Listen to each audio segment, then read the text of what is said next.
Sorry दोस्तों, ये story का चैप्टर देने में बहुत लेट हो गया। मेरे पापा को कैंसर हो गया है, इसलिए मैंटू नहीं हो रहा था। फिर बाई कम को टू छोड़ नहीं सकते एच। देरी के लिए माफ कर दीजिएगा। अब चलते एच स्टोरी की ओर। इश्कबाज़ प्यार की जंग लास्ट चैप्टर 238 घर वापसी। कुछ ही समय में दो लेडी डॉक्टर स्नेहल को चेक की। स्नेहल को दर्द से बेहोश हो गई थी। डॉक्टर इलाज कर रहे थे। 1 घंटे में बाहर आकर बोले, आपने से कोई फैमिली मेंबर है? सारे एम्पोलिया ने ना में सिर हिला दिया था। समिष्ठा ने कहा, डॉक्टर मैम ठीक तो है ना? हम किसी फैमिली मेंबर को नहीं बुला सकते हैं। मैम ने आने से पहले कहा था, इसलिए क्या हुआ है मैम को? डॉक्टर ने कहा। शी हंसे मिसकराज। तारांकिन। डॉक्टर ने समिष्ठा से कहा, उनका मिसकैरेज हो गया है। स्नेहल के साथ काम करने वाले वर्कर के होश उड़ गए थे। समिष्ठा ने हकलाते हुए पूछा, मैम प्रेग्नेंट थी? ओह गॉड, मैं क्या करूं सर, ऑलरेडी हॉस्पिटल में है, घर पर बताऊं क्या? डॉक्टर ने कहा, कुछ देर में शिफ्ट कर देंगे, आप मिल सकते हैं। उद्धरण चिन्ह। डॉक्टर वहां से चली गई। कुछ देर में स्नेहल को एक रूम में रख कि वहां उससे में कोई मिल सके। समिष्ठा जब स्नेहल से मिलने गई, स्नेहल अपनी रिपोर्ट ही पढ़ रही थी। समिष्ठा स्नेहल के पास आकर बोली, मैम आपको आराम करना चाहिए, आपके हाथों में ड्रिप चढ़ी हुई है। उद्धरण चिन्ह। स्नेहल एक हाथ से अपने आंखों में आए आंसू को साफ करके कर फाइल को साइन से लगते हुए बोली, किसी को नहीं पता चलना चाहिए, खासकर हवेली में, मेरी डिस्चार्ज की बात कर लो। उद्धरण चिन्ह। समिष्ठा आंखें बड़ी करके बोली, पर मैम। उद्धरण चिन्ह। स्नेहल गुस्से में कही, समिष्ठा समझो मेरी बात को, हम और डैक नहीं अफोर्ड कर सकते हैं। अगर हम अपना डैक देखेंगे तो किसी और को नहीं संभल पाएंगे। उद्धरण चिन्ह। समिष्ठा के आंखों में भी आंसू आ गए थे। वो धीरे से बोली, कैन आई हग यू? उद्धरण चिन्ह। स्नेहल अपनी हाथ बढ़ा दी थी। समिष्ठा स्नेहल को जोर से हग कर ली थी। समिष्ठा के सब इन्फॉर्मेशन लेने के बाद पता चला स्नेहल की पूरी ड्रिप चढ़ने के बाद डिस्चार्ज मिलेगा। उद्धरण चिन्ह। 2 घंटे बाद स्नेहल को डिस्चार्ज मिल गया। स्नेहल घर न जाकर अपने कपड़े चेंज करके अर्धांश के पास चली गई थी। उद्धरण चिन्ह। वो हॉस्पिटल पहुंच के डॉक्टर से मिले तो पता चला, अर्धांश का इलाज पूरा हो गया था। अब उसे किसी भी चीज़ से प्रॉब्लम नहीं था। इतना सुनना ही स्नेहल के लिए दोबारा जिंदगी मिलना जैसा था। स्नेहल अर्धांश से मिलने गई। अर्धांश आज मशीनों से घिरा नहीं था। अर्धांश सोया था, या ये कह ले वो इंजेक्शन और दवा के नशे में सोया हुआ था। स्नेहल थोड़ी सी जगह कर अर्धांश के बगल में जाकर लेट गई और हाथ को पकड़ ली थी। उसके आंखों से एक एक आंसू रिस रहे थे। स्नेहल धीरे से बोली, आई एम सॉरी, ये बात कभी आपके सामने नहीं आने दूंगी। उद्धरण चिन्ह। अगली सुबह स्नेहल हवेली वापस आई। वो सीधा कमरे में जाकर सो गई थी। उसे इतनी कमजोरी महसूस हो रही थी, जैसे उसके शरीर में कुछ बचा ही न हो। उद्धरण चिन्ह। अनुराधा जी जब कमरे में आई तब देखा स्नेहल नींद में रो रही थी। अनुराधा जी प्यार से जगाते हुए उसके आंसू साफ करते हुए बोली, लड़ो, सब ठीक है, अब अर्धांश भी जल्द घर आ जाएंगे। उद्धरण चिन्ह। स्नेहल की नींद खुली। वो अनुराधा जी को गले लगा के फुट के रट हुए बोली, कुछ ठीक नहीं है माँ मेरा। उद्धरण चिन्ह। अनुराधा अधूरी बात सुनकर बोली, क्या हुआ है, लड़ो, आप चुप क्यों हो गई? उद्धरण चिन्ह। स्नेहल आंसू साफ करके बोली, कुछ नहीं, बुरा सपना देख लिया। उद्धरण चिन्ह। अनुराधा जी प्यार से बोली, बुरा वक्त तो चला गया, अब खुशी का दिन आएगा। उद्धरण चिन्ह। स्नेहल हाँ में सर हिला और उठकर बाथरूम चली गई थी। उद्धरण चिन्ह। घर में किसी कुछ पता ही नहीं चला, समय से पहले ही चला गया था। स्नेहल शांत थी। सबको लग रहा सबकी टेंशन से वो शांत है। मैं वैसे ही सुबह उठना, ऑफिस जाना, रात में अर्धांश के पास रुकती। किसी को शक तक नहीं हुआ कि स्नेहल के साथ कुछ बुरा हुआ है। उद्धरण चिन्ह। 20 दिन बीत गिर थे। आज अर्धांश को घर लाया जा रहा था। अर्धांश अब अच्छे से बात कर लेता था। ऑपरेशन तक स्नेहल अर्धांश की आवाज सुनने के लिए तरस जाती थी। उद्धरण चिन्ह। स्नेहल अर्धांश के साथ कार में बैठी हुई थी। कार की स्पीड जरा सी भी बढ़ती कि स्नेहल ड्राइवर को डांटने लगती। दोनों घर पहुंचे। अर्धांश खुद से उतरने लगा। स्नेहल उसके पास आकर उसे सहारा देते हुए बोली, हम आ रहे थे न, इतनी जल्दी क्या है? उद्धरण चिन्ह। अर्धांश स्नेहल के दांत पर मुस्कुरा दिया था। उद्धरण चिन्ह। दादी सा और अनुराधा जी दरवाजे पर ही खड़े थे। जैसे ही दोनों को देखे उनके चेहरे पर मुस्कुराहट छा गया था। स्नेह अर्धसंत को दरवाजे पर खड़े कर अंदर आने लगी तो दादी सा बोली, रुके आप। उद्धरण चिन्ह। स्नेहल ने कहा, पर दादी सा मैं वेलकम करना चाहती हूँ। उद्धरण चिन्ह। दादी सा आरती की थाली लेते हुए बोली, लड़ो, हम आपको बहू नहीं बेटी मानते हैं। आपको पता है आप में और दूसरों में क्या फर्क है। समस्या देखकर सब पीछे हट जाते हैं। आप चाहती तो उस दिन ही अर्धांश से अलग हो जाती जिस दिन आपको इस घर की पॉलिटिक्स पता चली थी, लेकिन आपने सब कुछ अपने कंधों पर लिया। अगर अर्धांश इस हवेली का शरीर है तो आप उनकी बैकबोन है स्नेहल। हमें ये भी पता है आज एक खुशी ले हैं, अभी एक एक करके सारी खुशियां इस दरवाजे पर लाकर खड़ा कर देंगी। उद्धरण चिन्ह। अर्धांश स्नेहल का हाथ मजबूती से पकड़ लिया था। दादी सा दोनों की आरती उतरी और अंदर लेकर आई। अनुराधा जी और दादी सा दोनों के मनपसंद पकवान बनाए थे। खाना खाने के बाद स्नेहल अपने और अर्धांश के लिए एक नीचे रूम तैयार किया था, उसमें गए और स्नेहल अर्धांश को बेड पर बहुत सरे तकिया लगाकर बैठते हुए बोली, हुक्म आज घर आ गए हैं। मैं नहीं चाहती कि कोई भी बात आपको बाहर से पता चले, इसलिए बहुत सारी सच्चाई सुननी होगी। अर्धांश स्नेहल को गले लगा के बोला, हम चाहते भी हैं, आप हमें थोड़ा बोझ दे दे।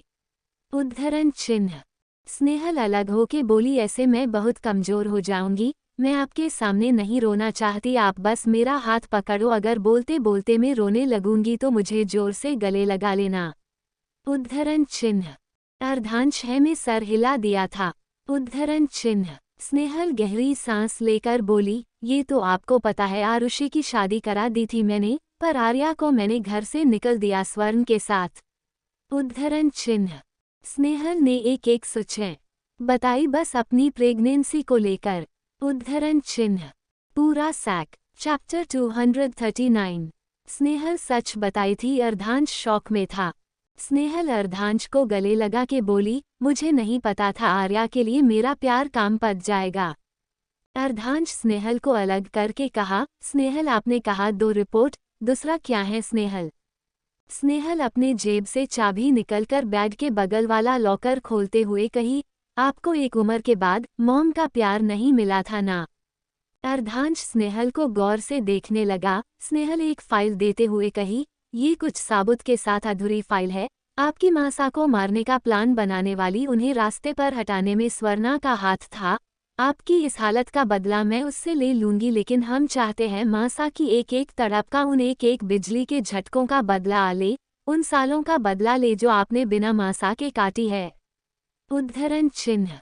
अर्धांश पन्ने पलटते हुए आंखों में आंसू आ गए। स्नेहल वहां से बाहर जाने लगी तो वो उसका हाथ पकड़ के कहा, इतने समय से हम दूर ही थे, अभी भी हमसे दूर रहना चाहती हैं आप? स्नेहल झटके से गले लगा के बोली, आपको पता भी है हम कैसे जी रहे थे? आपको उन मशीनों से घिरे देख के हमारी सांसें बंद हो जाती थी। आर्या की बातें सच्ची लगने लगी थी कि हम ही आपके लिए। अर्धांश अपने होठों को स्नेहल के होठों पर रख के शांत कर दिया, जैसे तपते रेगिस्तान में ठंडा पानी मिल गया हो। स्नेहल के आंखों से लगातार आंसू बहने लगे थे। अर्धांश अलग करके कहा, ये आंसू क्यों स्नेहल? स्नेहल अर्धांश के हाथों पर अपना चेहरा छुपाते हुए कही, ये खुशी के आंसू हैं, बस आप जल्दी ठीक हो जाए।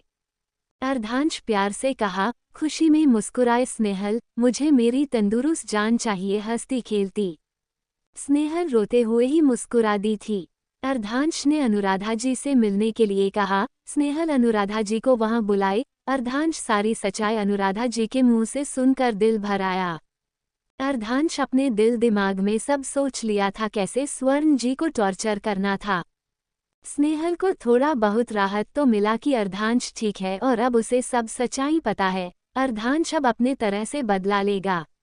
स्नेहल ने अर्धांश को पूरी तरह से ठीक होने के लिए कहा, उसके बाद ही वो कुछ कर सकता था। पर कहते हैं ना, स्नेहल को कुछ करने की चूल मची हुई थी। उसे बस एक बार स्वर्ण जी को मौत और जीवन में फर्क बताना था। संतोष जी और स्नेहल स्टडी रूम में बैठे हुए थे। संतोष जी सर पकड़ के बैठे हुए थे। स्नेहल लैपटॉप में झांकते हुए बोली, क्या संतोष जी एक काम के रहे हैं आपको और आप है को सिर पकड़ के बैठे हुए हैं। संतोष जी आंखें बड़ी करके बोले, हुक्म रानी साहब गाड़ी से उड़ने बोल रही हैं। स्नेहल नमे सिर हिला के बोली, अरे उड़ाने नहीं के रही बस डराना है। संतोष जी ने कहा, कहीं गलती से गाड़ी से उड़ा दिया तो क्या होगा। स्नेहल खड़े होकर बोली, छोड़ दीजिए आपसे नहीं होगा, मैं खुद कर लूंगी। आप ये बताओ उसकी जो दोस्त है उन सब के बारे में पता लगा सकते हो और उनके बीच एक बात फैला सकते हो। संतोष जी खुश होके बोले, हुक्म रानी सा ये तो हमारे एक उंगली का काम है। स्नेहल उंगली दिखाते हुए कही, तो उस उंगली को काम पर लगाए संतोष जी, जल्दी पता करके बताइए। संतोष जी हाँ में सिर हिलाकर निकल गए थे। स्नेहल अपना काम खत्म कर जिस कमरे में अभी थे वो वहां चली गई। अर्धांश को उठाते हुए कहीं, अर्धांश उठिए, मुझे पट्टी खोलनी है आपकी और दवा खाना है। अर्धांश अलसाई नजरों से देख के दूसरी तरफ करवट बदल लिया। स्नेहल परेशान होके बोली, ये क्या बात हुई, चेहरा उधर घुमा लोगे तो मैं नहीं उठाऊंगी क्या, दवा का टाइम हो गया है, मैं आपके हेल्थ से कोई रिस्क नहीं ले सकती, उठो आप जल्दी। अर्धांश उठ के बैठ गया था। स्नेहल अर्धांश दवा देकर अर्धांश के सामने बैठ के बोली, हिलना नहीं, पट्टी हटाने दो। अर्धांश हाँ में सिर हिला दिया। स्नेहल पट्टी की गांठ को कैंची से कटते हुए बोली, दर्द होगा तो बताना। अर्धांश मुस्कुरा कर कहा, जी डॉक्टर, हम कह रहे थे कि डॉक्टर हमारे अंदर प्यार को कमी लग रही है, आप कोई दी दे देती तो। स्नेहल कुछ कही नहीं, वो पूरा ध्यान पट्टी खोलने में लगाए हुए थी। जब स्नेहल को अर्धांश के टाके दिखने लगे तब वो इमेजिन की अर्धांश को किसी चोट लगी थी उस एक्सीडेंट में, बार बार आंखें मिच रही थी। अर्धांश अपना दर्द साफ साफ स्नेहल के चेहरे पर देख पा रहा था। स्नेहल पट्टी हटाकर फूंक मरने लगी और डॉक्टर ने को मलहम दिया था, वो लगाने लगी। अर्धांश ने स्नेहल का हाथ पकड़ के कहा, हमें इतना भी दर्द नहीं हो रहा है जितना आपके चेहरे पर दिख रहा है। स्नेहल अर्धांश के आंखों में देख के बोली, काश आपके सारे दर्द में ले सकती, क्योंकि मुझे तो 1% भी नहीं पता है आपने कितना दर्द सहा है। दोनों कुछ कहते कि अनुराधा जी दरवाजे से बोली, ओहो आप लोग भी ना, दरवाजा तो बंद कर लेते। स्नेहल हड़बड़ा कर उठते हुए कही, माँ ऐसी बात नहीं है, हम बस इनकी पट्टी कर खोल रहे थे। अनुराधा उन दोनों की तरफ मुड़ते हुए कही, ठीक है लाड़ो, हम आपकी बात मान गए, आपने किसी को बुलाया था, वो लोग आ गए हैं। स्नेहल अर्धांश को देख के बोली, अच्छा वो लोग आ गए, हमने इनकी ग्रूमिंग के लिए बुलाया था, चलिए माँ हम अपने आंखों के सामने सब कराएंगे। अनुराधा जी मुस्कुराते हुए कही, और हमें आपके होते हुए किसी चीज की चिंता नहीं है। तीनों बाहर गए। स्नेहल अपने आंखों के सामने बाल कटवाए, सेविंग की नेल्स कटवाई, सब कुछ होने के बाद अर्धांश कुछ अलग ही दिख रहा था। स्नेहल अर्धांश को देख के मुस्कुराने लगी। अर्धांश स्नेहल को देख के कहा, doctor I am looking good और नॉट। स्नेहल उंगलियों से इशारा कर कहा, परफेक्ट। अर्धांश मुस्कुराते हुए कहा, तो इसी बात पर हम दूसरी हवेली लेकर चलिए। स्नेहल को लगा उसका काम बज रहा था। वही दादी सा और अनुराधा जी भी सदमे में आ गई थी। 240 बीजाटी पार्ट 1 चैप्टर 240। स्नेहल अर्धांश को देख के मुस्कुराने लगी। अर्धांश स्नेहल को देख के कहा, doctor I am looking good और नॉट। स्नेहल उंगलियों से इशारा कर कहा, परफेक्ट। अर्धांश मुस्कुराते हुए कहा, तो इसी बात पर हम दूसरी हवेली लेकर चलिए। स्नेहल को लगा उसका कान बज रहा था। वही दादी सा और अनुराधा जी भी सदमे में आ गई थी। स्नेहल संतोष जी को इशारा कर सालों से को आए थे उनकी पेमेंट क्लियर कर भेजने का इशारा की। संतोष जी पल के झपका के उन्हें वहां से ले गए। दादी सा स्नेहल से कही, लाड़ो उन्हें समझाए, ये क्यों जाना चाहते हैं वहां। अनुराधा जी भी परेशान होके बोली, बच्चे आप अभी अभी तो ठीक हुए हैं, थोड़ा और आराम करना चाहिए आपको। अर्धांश स्नेहल को देखते हुए कहा, स्नेहल आपको हमें वहां ले जाने में प्रॉब्लम तो नहीं है ना। स्नेहल खड़े होकर बोली, मैं जानती हूँ अपने सोच समझ के बोला होगा, पर अभी और आज ही क्यों? अर्धांश मुस्कुराते हुए कहा, you said I am looking perfect. जब हम परफेक्ट दिख रहे हैं तो कुछ तो परफेक्ट काम का लिए हैं। दादी सा दोनों को देख के बोली, देखिए हम ये नहीं कह रहे हैं कि आप दोनों छोड़ दे वक्त पर, लेकिन हुक्म आप अभी पूरी तरीके से ठीक नहीं हुए हैं। अर्धांश खड़े होके दादी सा का हाथ पकड़ के कहा, हम ठीक है और हम वादा करते हैं कि हम अपना पूरा ख्याल रखेंगे। अभी आपके आराम करने की जरूरत है, हम शाम तक वापस आ जाएंगे। अर्धांश स्नेहल को देख के मुस्कुरा दिया। स्नेहल अर्धांश को देखी, फिर दादी सा को, जैसे उनकी अनुमति मांग रही हो। दादी सा पलके झपका दी। स्नेहल मुस्कुराते हुए कही, आपके लिए हम दूसरा शर्ट लेकर आते हैं। स्नेहल कमरे में गई, फटाफट एक शर्ट लेकर वहां आई। अर्धांश को पहनाकर अपने दोनों हाथ को सीने पर रख के गहरी सांस लेकर उसे गले लगा के कुछ देर खड़ी ही रही। स्नेहल अर्धांश को लेकर दूसरी हवेली ले गई। कुछ देर में वो लोग वहां पहुंचे। हवेली के अंदर जाने लगे, पर स्नेहल गेट पर घुसते ही स्नेहल कार रोक के आंखों से चश्मा उतरकर विंडो नीचे करते सामने खड़े आदमी से पूछी, तुम कौन हो? जगन कहाँ है? उद्धरण चिन्ह। वो आदमी पैन चबाता, मुंह टेढ़ा कर थूका और अपनी सिक्योरिटी वाले कपड़े में अपना मुंह पोंछते हुए कार के पास आकर बोला, आप कौन हैं जो जानकारी ले रही हैं? वो तो चोरी किया था इसलिए निकल दिया मालकिन ने। पहले ये बताओ आप यहाँ क्या करने आए हो और ये दरवाजा अपने आप कैसे खुल गया? उद्धरण चिन्ह। स्नेहल भावे चढ़ा के कहा, चोरी? मैं कौन हूँ तुम्हें जानने की जरूरत नहीं है। अभी के अभी पान से भरा मुंह लेकर यहाँ से बाहर निकालो। उद्धरण चिन्ह। वो गार्ड भड़कते हुए कहा, अरे ऐसे कैसे निकले? मजाक चल रहा है क्या? कोई भी फालतू लोग आकर मुझे बोलेगा और हम निकल जाएंगे।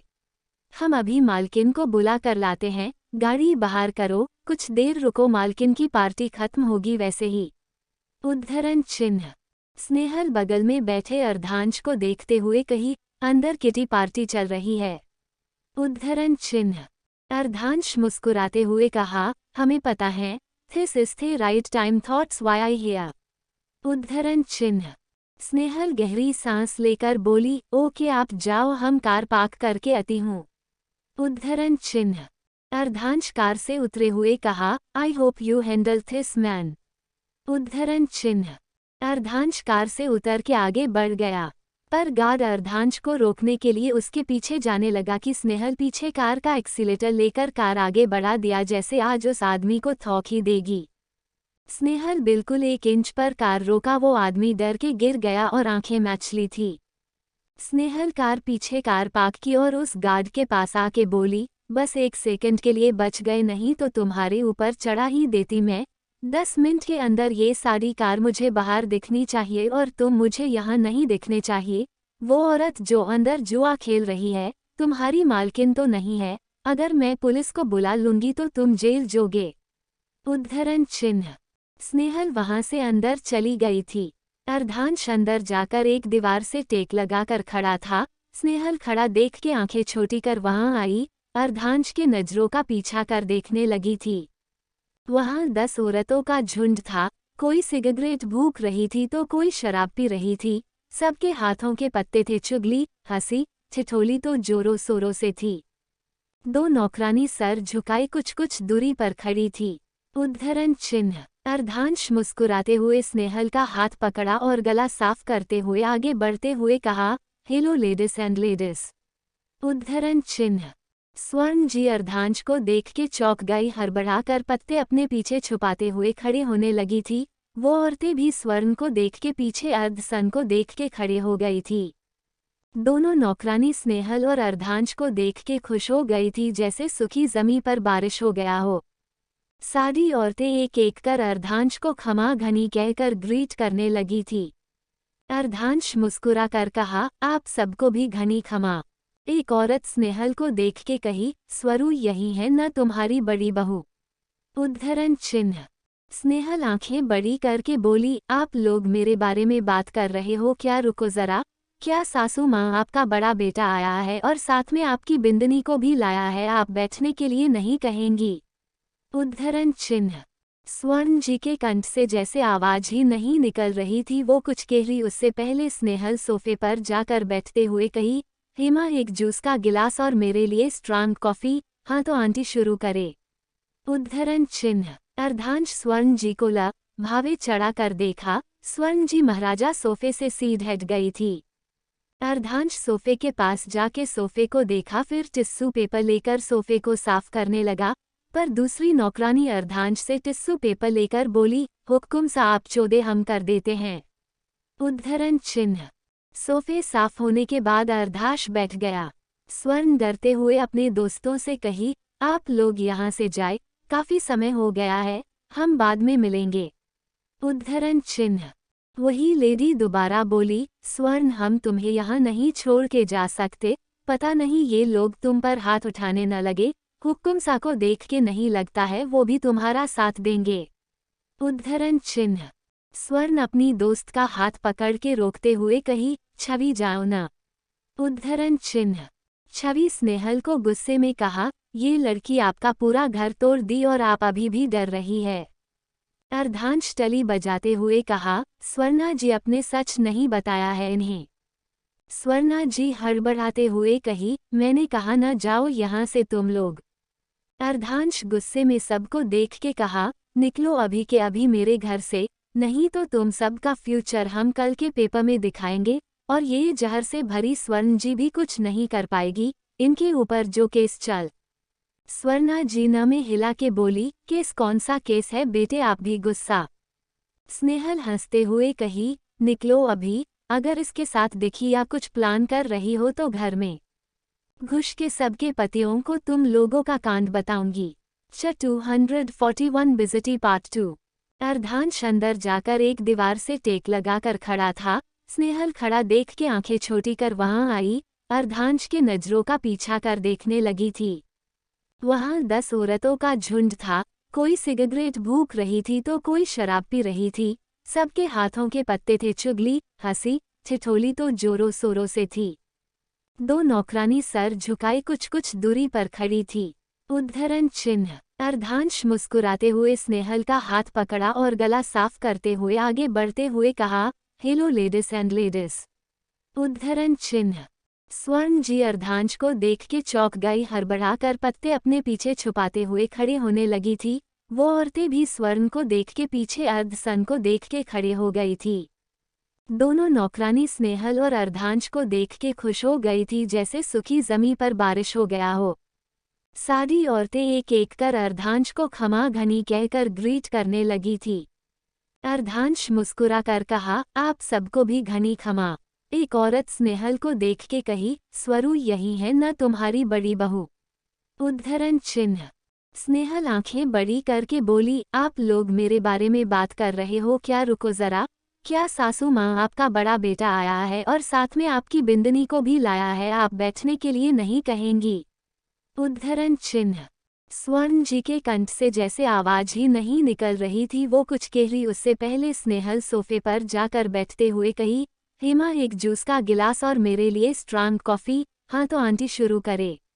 उद्धरण चिन्ह। अर्धांश स्वर्ण जी को भावे चढ़ा कर देखा। स्वर्ण जी महाराजा सोफे से सीध हट गई थी। अर्धांश सोफे के पास जाके सोफे को देखा, फिर टिश्यू पेपर लेकर सोफे को साफ करने लगा। पर दूसरी नौकरानी अर्धांश से टिश्यू पेपर लेकर बोली, हुक्म सा आप चौदे हम कर देते हैं।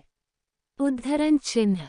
स्वर्ण डरते हुए अपने दोस्तों से कही, आप लोग यहाँ से जाए, काफी समय हो गया है, हम बाद में मिलेंगे। उद्धरण चिन्ह। वही लेडी दोबारा बोली, स्वर्ण हम तुम्हें यहाँ नहीं छोड़ के जा सकते, पता नहीं ये लोग तुम पर हाथ उठाने न लगे, हुक्म सा को देख के नहीं लगता है वो भी तुम्हारा साथ देंगे। उद्धरण चिन्ह। स्वर्ण अपनी दोस्त का हाथ पकड़ के रोकते हुए कही, छवि जाओ न। उद्धरण चिन्ह। छवि स्नेहल को गुस्से में कहा, ये लड़की आपका पूरा घर तोड़ दी और आप अभी भी डर रही है। अर्धांश टली बजाते हुए कहा, स्वर्णा जी अपने सच नहीं बताया है इन्हें। स्वर्णा जी हड़बड़ाते हुए कही, मैंने कहा न जाओ यहाँ से तुम लोग। अर्धांश गुस्से में सबको देख के कहा, निकलो अभी के अभी मेरे घर से, नहीं तो तुम सबका फ्यूचर हम कल के पेपर में दिखाएंगे, और ये जहर से भरी स्वर्ण जी भी कुछ नहीं कर पाएगी इनके ऊपर जो।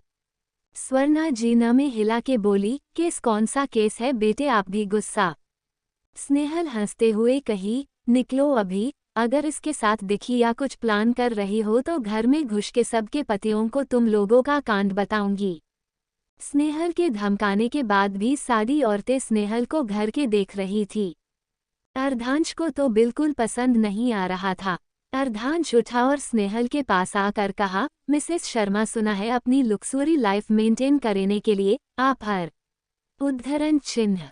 वो औरत की तो जैसे सांसें अटक गई थी, सारी औरतें उसे देखने लगी थी। उद्धरण चिन्ह। अर्धांश स्वर्ण जी के पास जाकर कहा, मिसेस शर्मा का छोड़ते हैं, स्वर्ण जी से शुरू करते हैं। सो माय स्टेप मदर, आपने बताया नहीं आपने 22 साल पहले क्या किया था। मेरी माँ को मरने की कोशिश की थी क्योंकि आपको मेरी माँ से जलन हो रही थी। आप अपने आप को माँ की जगह पर देखना चाहती थी। उद्धरण चिन्ह। स्वर्ण जी अपने दौमतों को देखते हुए हकलाते हुए कही, ना ना ना, यही नहीं, ये झूठ कह रहा है। उद्धरण चिन्ह। मिसेस शर्मा तुख निगलते हुए कहीं, हमें चलना चाहिए। उद्धरण चिन्ह। अर्धांश हंसते हुए कहा, अरे शर्मा जी, आपने तो अपने बारे में पूरा नहीं सुना। उद्धरण चिन्ह।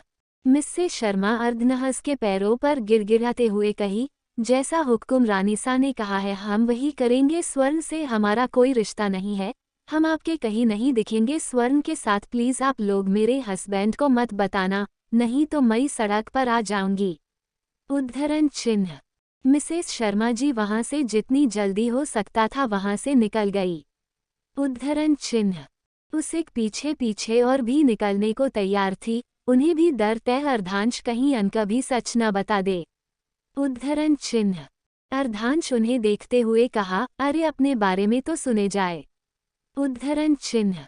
वही औरत जो कुछ ज्यादा ही बोल रही थी वो स्वर्ण को घूरते हुए कही, हुक्म आपको इस खूनी के साथ जो करना है वो करिए, हमें इससे कोई लेना देना ही नहीं है। उद्धरण चिन्ह। सब वहां से हरपत भागने लगे थे। उद्धरण चिन्ह। अर्धांश स्वर्ण जी के चेहरे के बिल्कुल सामने आकर कहा, सोचो आज थी तुम्हारी दोस्तों ने तुम्हें खूनी कहा है, अगर बाहर निकली बुरी दुनिया कहेगी तो क्या होगा। जस्ट इमेजिन कल तुम शॉपिंग करने गई और वो शॉपकीपर कहे तुम खूनी हो, पागल हो। उद्धरण चिन्ह। स्वर्ण जी गुस्से एम कही, तुम दोनों निकलो मेरे घर से, तुम कभी साबित नहीं आकर पाओगे, मैं उस घर की एक एक इठिला दूंगी, सब मजबूर हो जाओगे मेरे पैरों पर गिरने के लिए। उद्धरण चिन्ह। अर्धांश फोन निकलते हुए कहा, हम पहले आपको डेमो देते क्योंकि पागलपन सर पर चढ़ गया है आपके। उद्धरण चिन्ह। अर्धांश आर्या को कॉल करने लगा। आर्या तुरंत कॉल उठा के कह, ब्रो लोगों time you don't know how much I miss you, I want to see your face in real.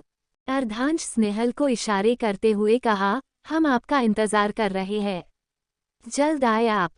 Snehal स्वर्ण के पास जाकर उसका मुंह बंद कर दी। स्वर्ण जी छटपटा रही थी। अर्धांश मुस्कुराते हुए देखते हुए कहा, आर्या हमने कोई गलती की है क्या, तो ये अनसो सॉरी। आर्या ने कहा, ब्रो आप क्या कह रहे हो, आप मुझसे माफी क्यों मांगते हो। अर्धांश ने कहा, हम यहाँ दूसरे हवेली आएगी थे, पर मॉम ने कहा हम अंदर नहीं सकते, बाहर निकल जाओ। आर्या ने कह, व्हाट। आर्या तुरंत फोन कट कर दिया। स्वर्ण जी को स्नेहल छोड़ दी। स्वर्ण जी चहपटाते हुए फोन लेते हुए कही, नहीं नहीं आर्या। अर्धांश मुस्कुराते हुए फोन लिए हुए कहा, ये मेरा फोन है, आप अपना ले, दूसरों ही चीजों पर हाथ डालना आदत नहीं गया है तुम्हारा, उंगलियां दिखाते हुआ कहा। 5-4 जल्दी जल्दी फोन ढूंढो। छापड़। चैप्टर 242। आर्या तुरंत फोन कट कर दिया। स्वर्ण जी को स्नेहल छोड़ दी। स्वर्ण जी चहपटाते हुए फोन लेते हुए कही, नहीं नहीं आर्या। अर्धांश मुस्कुराते हुए फोन लिए हुए कहा, ये मेरा फोन है, आप अपना ले, दूसरों ही चीजों पर हाथ डालना आदत नहीं गया है तुम्हारा, उंगलियां दिखाते हुआ कहा। 5-4 जल्दी जल्दी फोन ढूंढो।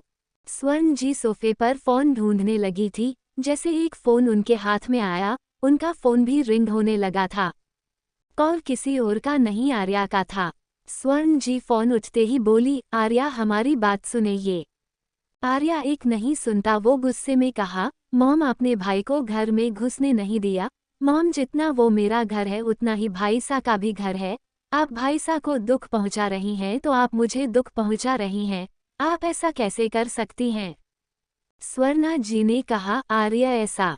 आर्या ने बीच में रोकते हुए कहा, बस मॉम हमें कोई सफाई नहीं चाहिए। आपने भाईसा को निकल जाने को कहा है तो इसका मतलब मुझे भी कहा है। आपका जरा सा भी पता है भाईसा अभी अभी ठीक हुए हैं। ये सब कितना दुखदाई होगा भाईसा के लिए। अभी आप बाहर जाए, अच्छे से उनका स्वागत करिए आरती उतार के, नहीं तो आप कभी मेरा चेहरा नहीं देख पाएंगी।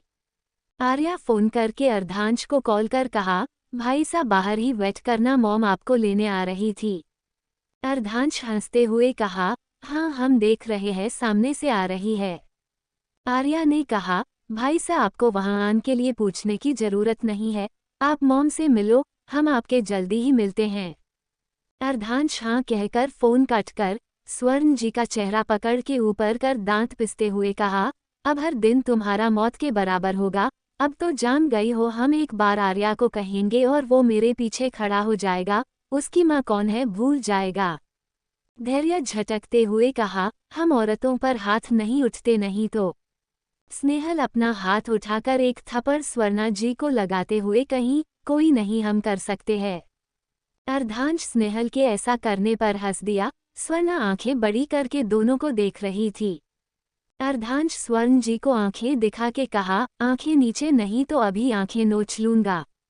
आज से तुम्हारा बाहर जाना बंद, कोई सर्वेंट यहाँ नहीं रहेंगे, तुम खुद बनाओगी और खुद खाओगी। तुम्हारा जिंदा रहने भर का राशन हर महीने आ जाएगा। तुम्हें आर्या को बताना है, बता सकती हो। इनो हो तो हैंडल माय ब्रदर। तुम्हें याद नहीं तो मैं बता दूं, तुझे पालकर बड़ा करने वाला हम थे।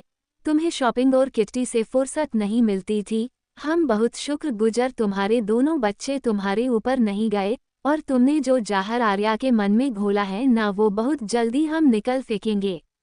स्वर्णा जी गुस्से में कही, तुम ऐसा नहीं कर पाओगे। अगर जरा सा भी मुझे पता होता ना, तुम आगे चल के मेरे रास्ते का कांटा बनने वाले हो, बचपन में ही गला घोंट देती या जहां। स्नेहल को इस बात पर गुस्सा आ गया, वो थप्पड़ पर थप्पड़ मरते हुए कही, चल करके दिखा, बोला ना करके दिखा। सुन, वो इंसान अभी भी मुंह से बात कर रहा है, मैं उसकी जगह पर होती तो खानदानी तलवार निकल गला काट देती। मुझे बेचारी समझने की कोशिश भी मत करना, गुंडी हूं मैं। अर्धांश आगे बढ़ के स्नेहल को रोकते हुए कहा, जान छोड़ दे, समझ गई वो, हम चलते हैं। अर्धांश खींचते हुए स्नेहल को बाहर ले गया, लेकिन जाते वक्त भी लाल आंखों से स्वर्णा जी को घूर रही थी। सिर्फ स्नेहल को ही पता था स्वर्णा के कारण वो क्या क्या खो चुकी थी। अर्धांश कार के पास आकर स्नेहल को बोनट के पास खड़ा कर स्नेहल को देखा, जिसके आंखों में आंसू था। अर्धांश प्यार से कहा, फिर से सब कुछ ठीक हो जाएगा। स्नेहल आंख साफ करके कही, मेरा दिल और वक्त पहले जैसा कभी नहीं होगा, अब कुछ नहीं बोलना मुझे। अर्धांश प्यार से कहा, जी हुक्म। स्नेहल ड्राइविंग सीट पर बैठी अर्धांश स्नेहल के पास बैठ गया।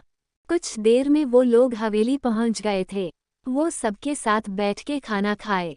कुछ दिन बाद पता आर्या इंडिया आने वाला था और स्नेहल कमरे में आपके कपड़े पैक कर रही थी। अर्धांश पीछे से गले लगते हुए कहा, स्नेहल आप जानना क्यों जरूरी है, किसी और को भेज देते हैं ना। स्नेहल पीछे मुड़ के बोली, मुझे मिलना बहुत जरूरी है, ये आया कि फ्यूचर का सवाल है। आरुषि से भी मिल लूंगी, उसे आने कहूंगी, और आप प्लीज आराम करना, टाइम से दवा लेना, मिस मी। अर्धांश आंखों में देखते हुए कहा, आर्या आ रहा है इसलिए जा रही हैं क्या आप? स्नेहल गहरी सांस ले आकर दोबारा कम सामान पैक करके कही, हाँ जा रही हूँ उससे दूर, क्योंकि वो न समझ है मैं नहीं, उसकी भलाई किसमें है वो हमें जी देखना होगा। अर्धांश स्नेहल का हाथ पकड़ के चूमते हुए कहा, थैंक यू मेरे परिवार के लिए इतना सब करने के लिए।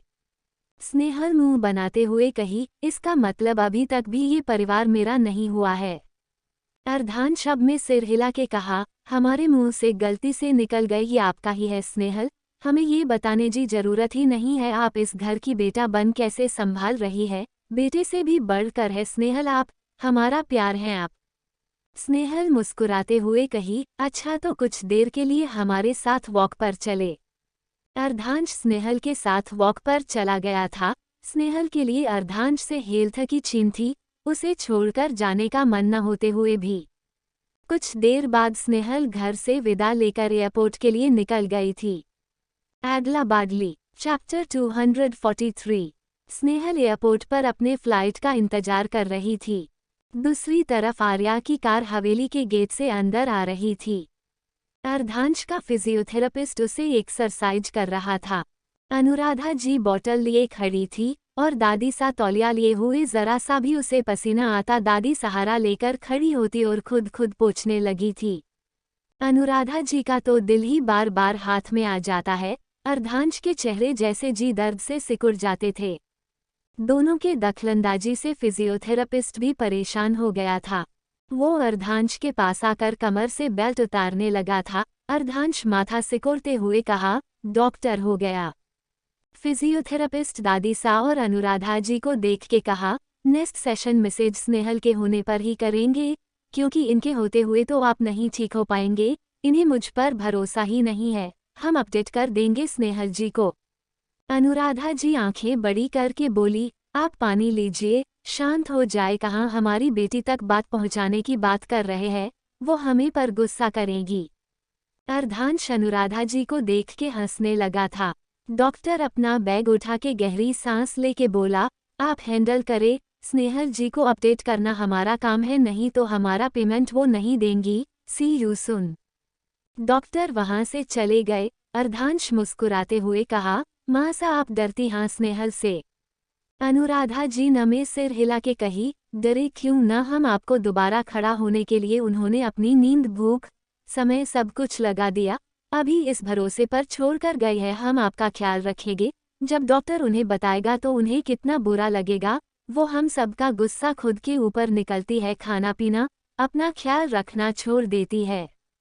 अर्धांश कुछ कहता कि दरवाजे से आवाज आई, भाई सा। अर्धांश आवाज पहचान गया। वो उठ सीधा दरवाजे तरफ जाने लगा और आया भाई सा भाई की आवाज देकर भागता हुआ अंदर आ रहा था। आर्या अर्धांश को देख के खुश हुए और रोने लगा। दोनों एक दूसरे को गले लगा लिए थे। आर्या सर सहलाते हुए कहा, बस आर्या, हम आपको कभी ऐसे रोते नहीं देखेंगे हैं और देखना भी नहीं चाहते हैं। हमारा भाई ड्रामा करता रहता, वो पसंद है हमें।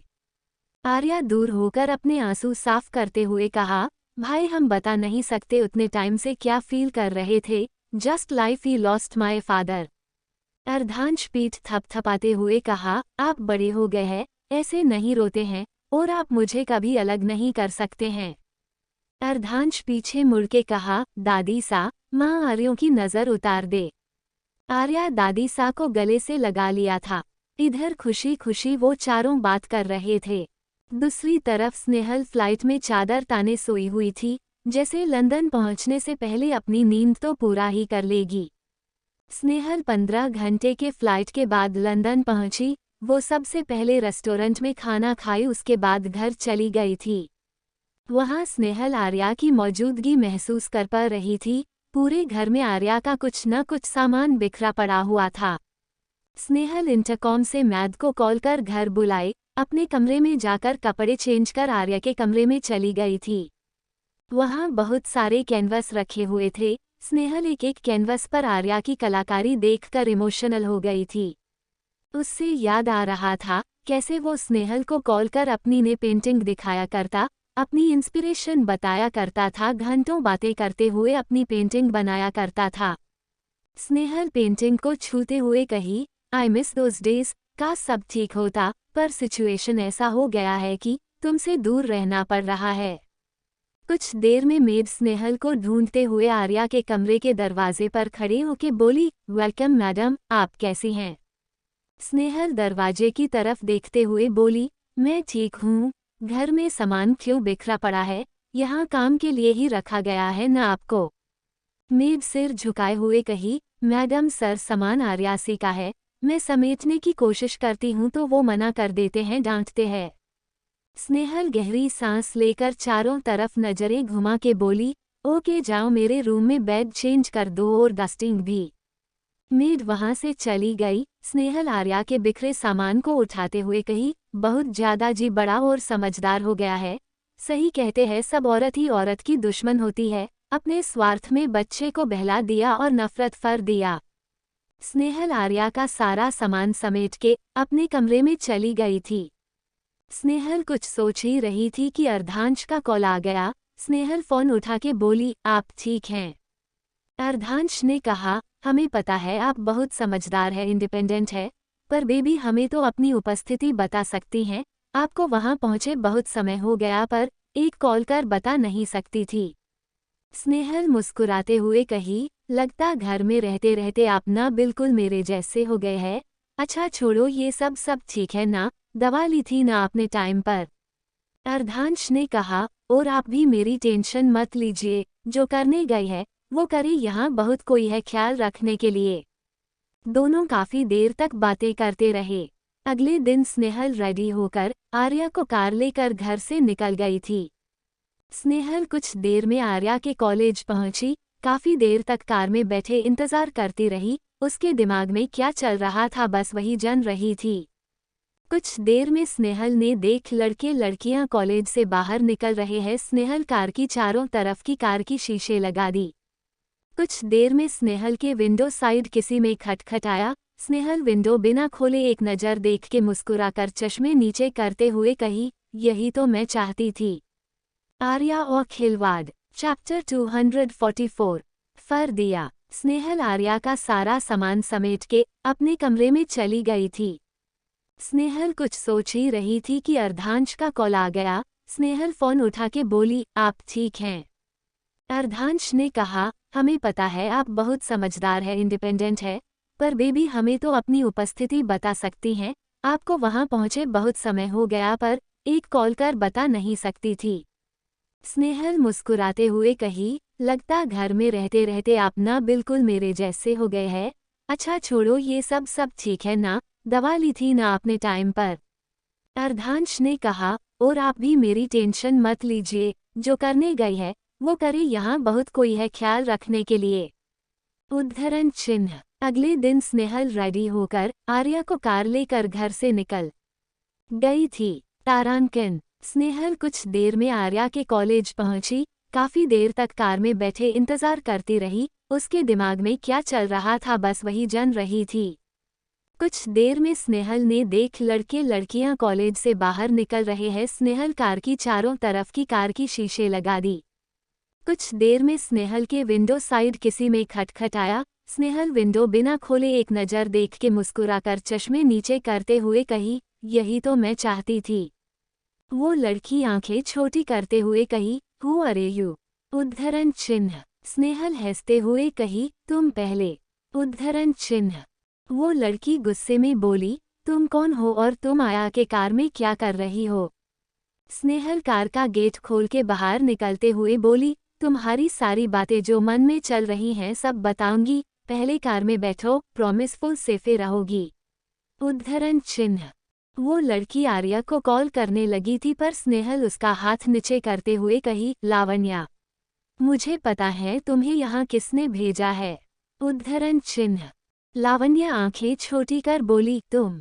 उद्धरण चिन्ह। स्नेहल कार पर अपनी पीठ कार में टिका के बोली, तुम मेरा टाइम बर्बाद कर रही हो।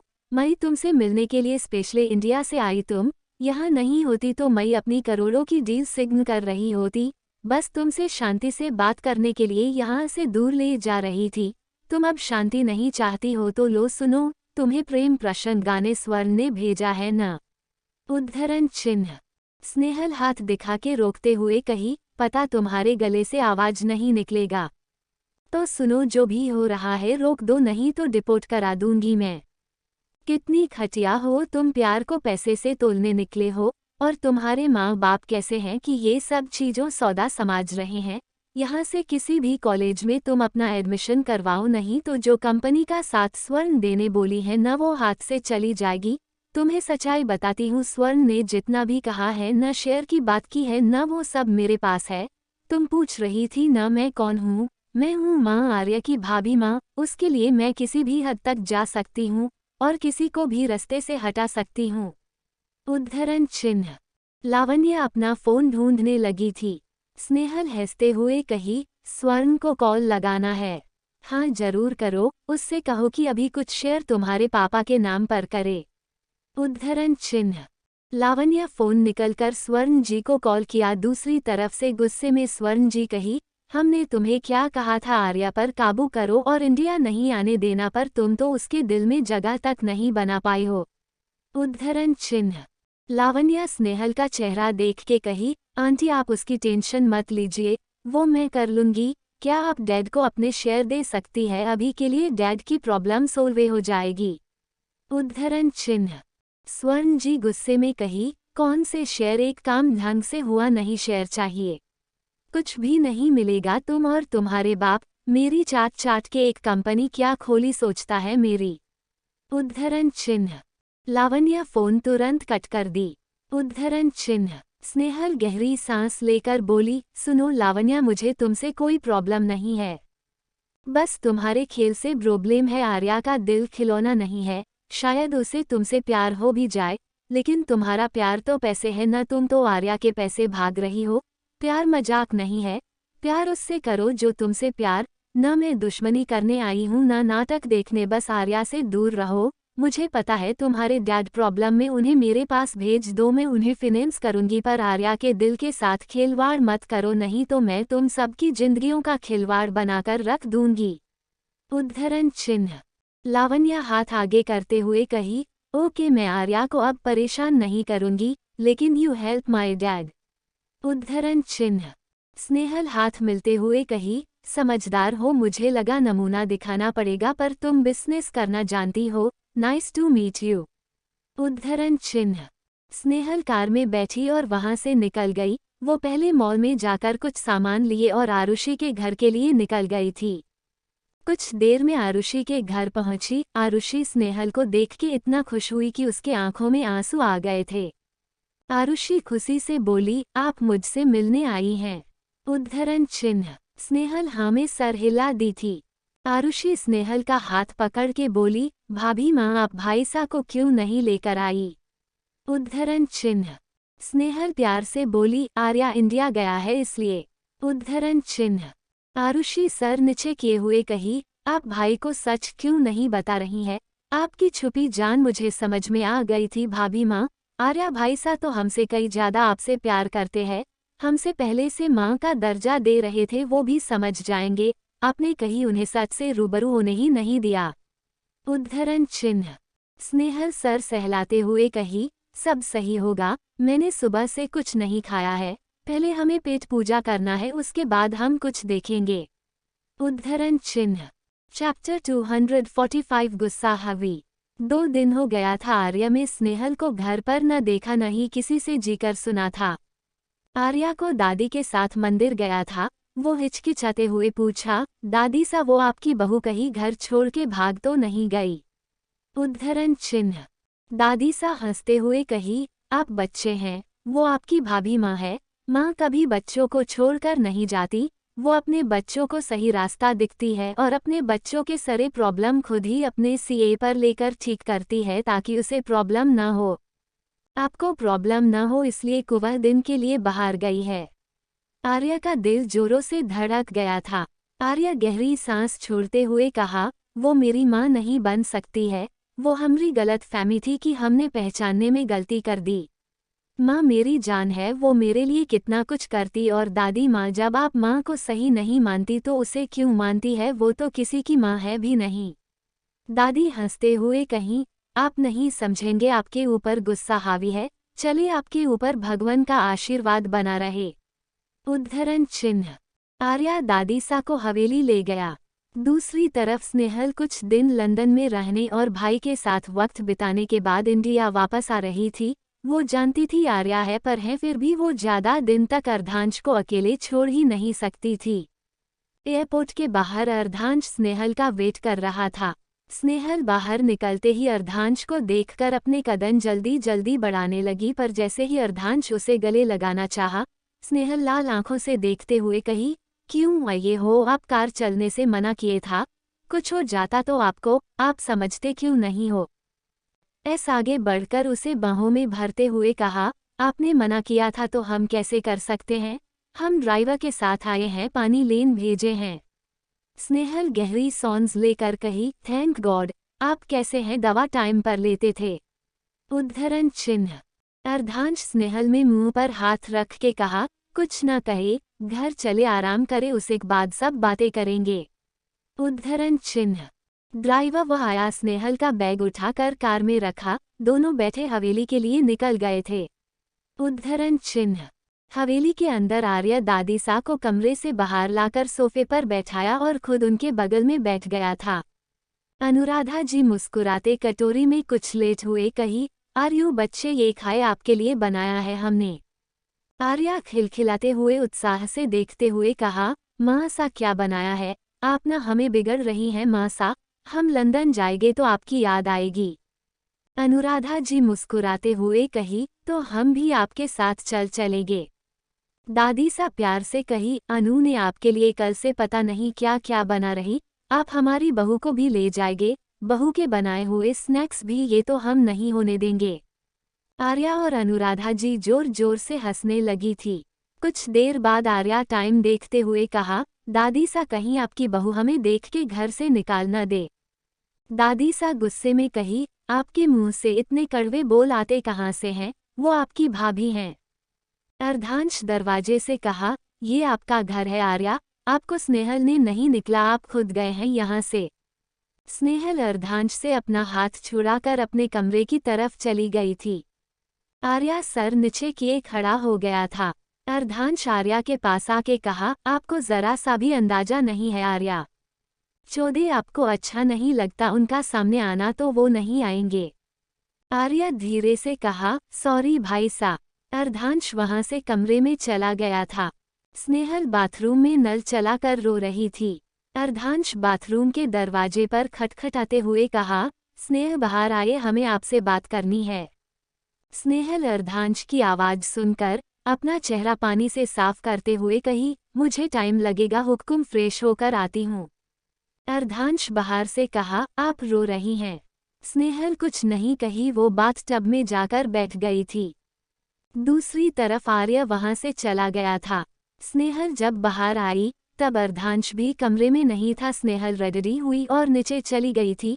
वहां दादी सा और अनुराधा जी का आशीर्वाद लिया और बातें करने लगी थी।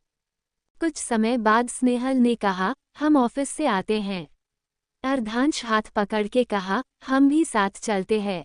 स्नेहल चेहरा सिकोड़ते हुए कही, आप घर पर आराम करो, हम कुछ देर के लिए जा रही, जल्दी आ जाऊंगी। अनुराधा जी गहरी सांस लेकर कही, आराम की जरूरत तो आपको भी है, तो आप क्यों नहीं आराम करती हैं? स्नेहल कुछ कहती उससे पहले अर्धांश ने कहा, आज आराम कर ले, कल से साथ में ऑफिस जाया करेंगे। स्नेहल सर पकड़ के बोली, आप समझते क्यों नहीं हैं, हुक्म, आपको कोई भी दिमागी तनाव नहीं लेना है। दादी सा कड़क आवाज में कही, बिन्नी यहाँ आए। स्नेहल दादी सा के पास आकर बैठ गई। दादी सा स्नेहल का हाथ पकड़ के बोली, आपने कहा था अर्धांश ठीक हो जाएंगे तो आप अपना ख्याल अच्छे से रखेंगी। उद्धरण चिन्ह। स्नेहल अर्धांश को देख के कही, जब तक मुझे डॉक्टर क्लियर सर्टिफिकेट नहीं देखा कि ये ठीक हो गया है, तक मैं इनके हेल्थ से रिस्क नहीं ले सकती हन। स्नेहल उठ के वाहन से चली गई। अर्धांश भी दिल भर आया था। वो स्नेहल के दिल को नहीं समझ पा रहा था। उसे समझने ही नहीं आ रहा था कि स्नेहल उससे इतना प्यार कब करने लगी। उसे दिमाग में खालबली मची थी, क्या स्नेहल जैसा पिया तो स्नेहल से कर भी पाएगा? दादी सा हैरान हो के कहीं, क्या हो गया है इन्हें, हमें तो डर लगने गया, अब काम के पीछे तो ये आपको भी भूल चुकी हैं। उद्धरण चिन्ह। 246 ज्वेलरी शॉपिंग। तारांकन। अर्धांश हाथ पकड़ के कहा, हम भी साथ चलते हैं। स्नेहल चेहरा सिकोड़ते हुए कही, आप घर पर आराम करो, हम कुछ देर के लिए जा रही, जल्दी आ जाऊंगी। अनुराधा जी गहरी सांस लेकर कही, आराम की जरूरत तो आपको भी है, तो आप क्यों नहीं आराम करती हैं? स्नेहल कुछ कहती उससे पहले अर्धांश ने कहा, आज आराम कर ले, कल से साथ में ऑफिस जाया करेंगे। स्नेहल सर पकड़ के बोली, आप समझते क्यों नहीं हैं, हुक्म, आपको कोई भी दिमागी तनाव नहीं लेना है।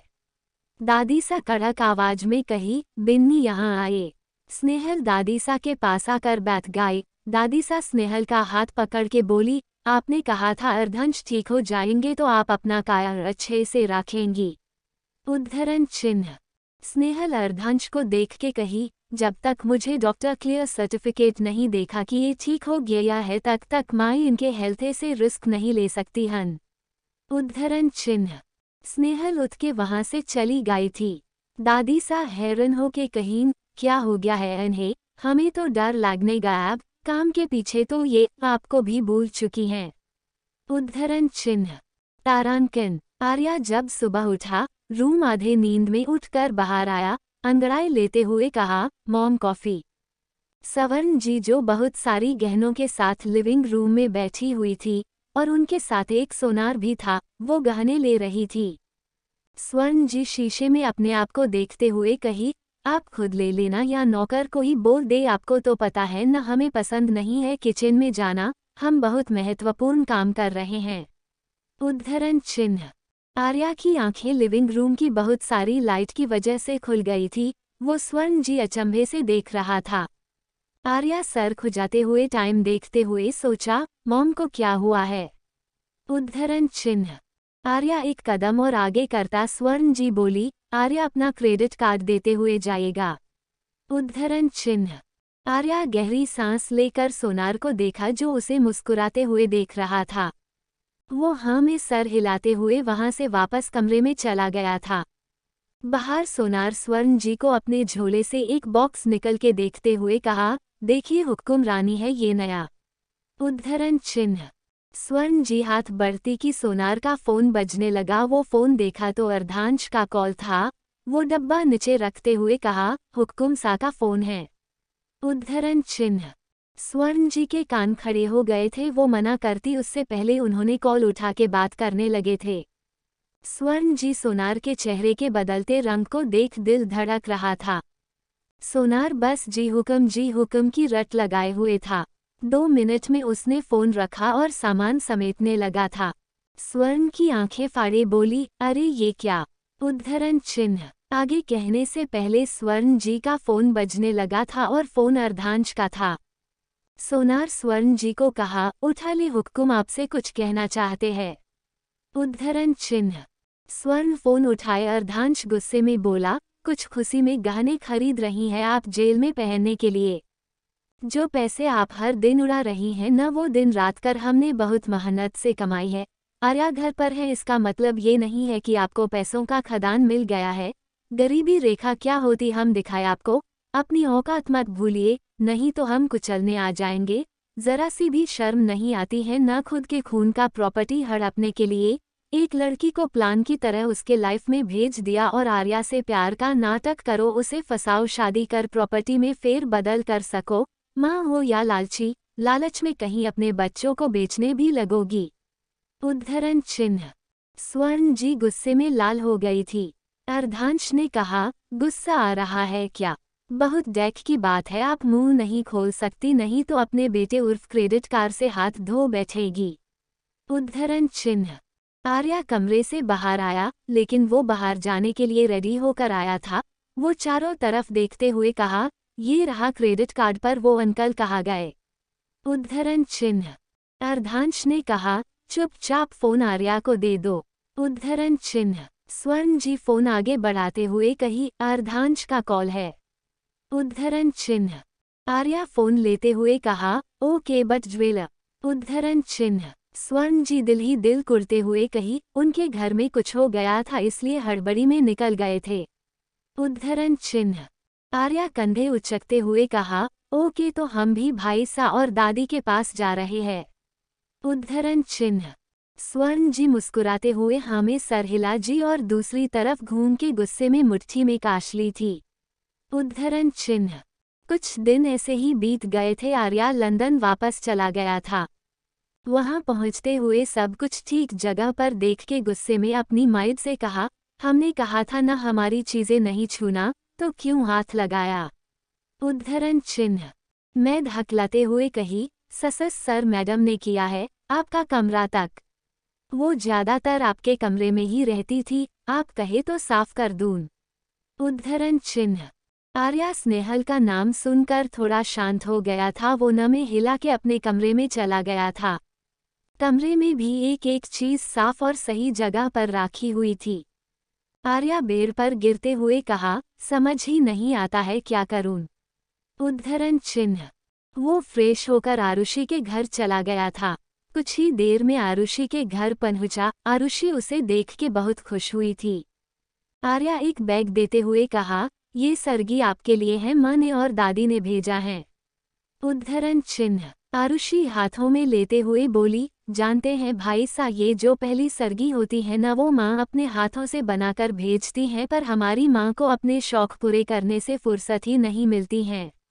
उद्धरण चिन्ह। आर्या हाथ जोड़ते हुए कहा, लाडो नॉट अगेन, लगता है तुम्हारी भाभी माँ ने कुछ ज्यादा ही कान भर दिए हैं।